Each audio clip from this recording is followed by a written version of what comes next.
Hey, I'm Megan Evans. Growing up in Chicago wasn't easy, especially in our crumbling apartment on the south side. The walls were so thin you could hear everything, and the stench of mold seemed like it was a permanent resident.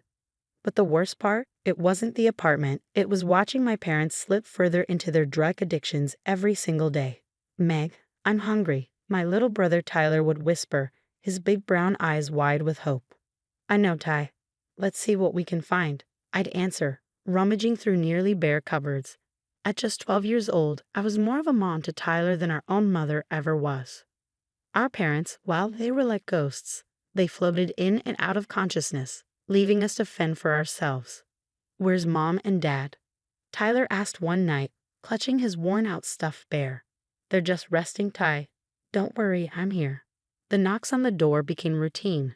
Child Protective Services would show up, always with their serious expressions and clipboards.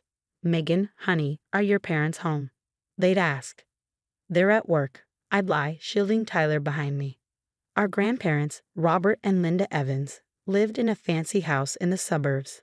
They'd visit maybe once a year, with disapproving looks and hushed arguments. Robert, we can't just leave them like this, I overheard Grandma say once. It's not our responsibility, Linda. They made their choices, Grandpa replied coldly. Then came the night that changed everything. Flashing lights, shouting, and the sight of our parents being led away in handcuffs. Tyler clung to me, sobbing. It's okay, Ty. I've got you, I promised, even though fear gripped my heart. The next day, a social worker sat us down. Megan, Tyler, we're going to take you somewhere safe. Together, right? I asked, hoping for the best. The hesitation in the social worker's voice told me everything. Your grandparents have agreed to take Tyler, she said softly. What about Megan? Tyler's voice trembled. I'm sorry, sweetie. They feel they're too old to care for both of you. It felt like a punch to the gut. But I take care of Tyler. He needs me. I cried. I'm so sorry, Megan. We'll find you a good foster home. As we stood outside the CPS office, I hugged Tyler tightly. Be good for Grandma and Grandpa. Okay, I'll see you soon, promise. He whimpered, promise. I watched as he climbed into our grandparents' car, while I was led to a separate vehicle. The hardest thing I've ever done was pressing my hand against the window as our cars drove away in opposite directions. I silently vowed to find my way back to my little brother, no matter what it took. Life has a funny way of coming full circle. Now, at 28, I'm working as a social worker in the same system that shuffled me around like a deck of cards. Ironic, right? But at least I can use my broken childhood to help other kids. Megan, got a sec? My colleague Sarah poked her head into my cubicle. Sure, what's up? Remember the case about your brother? I stumbled across something weird in the system. My heart skipped a beat. Weird how? Sarah lowered her voice. According to the records, your grandparents legally adopted Tyler when he was 10. The world tilted on its axis. That's impossible. I would have known. I'm sorry, Meg. I thought you should know. I sat there, stunned, memories crashing over me. All those times I tried to reach out to Tyler, only to be shut down or given vague excuses. Thanks, Sarah.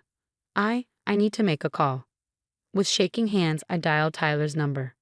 Hey, little bro, how about a family dinner this weekend to celebrate your big exam results? Sure. I guess that'd be cool. You want me to ask Grandma and Grandpa? Yeah, that'd be great. It's been too long since we all got together, right? The next few days were a blur of anger and preparation. By the time Saturday rolled around, I had a plan. I was going to get answers. The dinner started off pleasant enough. Small talk, compliments on the food, the usual dance of polite conversation. But I could feel the tension building inside me like a volcano about to erupt. So, Tyler, I said, keeping my voice casual, remember when we used to talk about getting adopted? Funny how things work out, huh? Tyler looked confused. What do you mean? I saw Grandpa Robert stiffen, his fork clattering against his plate. Grandma Linda's eyes darted nervously between us. Oh, you know. I continued, heart pounding, how Grandma and Grandpa legally adopted you when you were 10. Isn't that right, Grandpa? The silence was deafening. Tyler's jaw dropped. What? No, that's not right, is it? Grandpa Robert cleared his throat. Now, Megan, I don't know where you got that idea. Cut the crap, I snapped, all pretense gone. I saw the records. You adopted Tyler and never told me. You kept us apart. Why?" Grandma Linda burst into tears. We thought it was for the best. You were always so difficult." I laughed bitterly.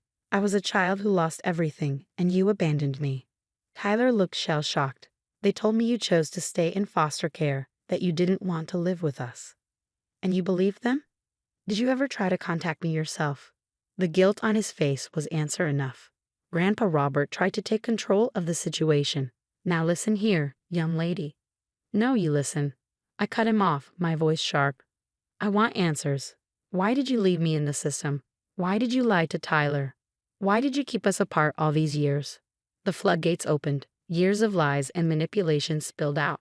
How they thought I was a bad influence on Tyler. How they worried I'd be too much trouble. How they convinced themselves that cutting me out was best for everyone. "We did what we thought was right," Grandpa Robert insisted. "Right for who?" I demanded, my voice rising.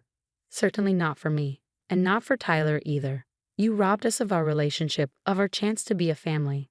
Tyler, who had been silent until now, finally spoke up. "I can't believe this. All these years I thought Megan didn't want me. I always wanted you, Ty. You were all I had left." The dinner dissolved into chaos. Grandma Linda sobbing, Grandpa Robert red-faced and defensive, and Tyler caught in the middle looking lost. As I drove home that night, emotions raged inside me. Anger, betrayal, grief, but also, strangely, a sense of relief. The truth was finally out. Now it was time to figure out what to do with it. After that disastrous dinner, I couldn't just let things lie. I needed the whole truth, no matter how ugly. So I did what I do best. I dug deep. "Alicia, I need your help," I said to my best friend and fellow social worker one day at lunch. "What's up, Meg? You look like you've seen a ghost." "More like I've uncovered a graveyard of family secrets. Can you help me access some records?" For weeks, we combed through financial documents, old emails, anything we could get our hands on. And what we found made my blood boil.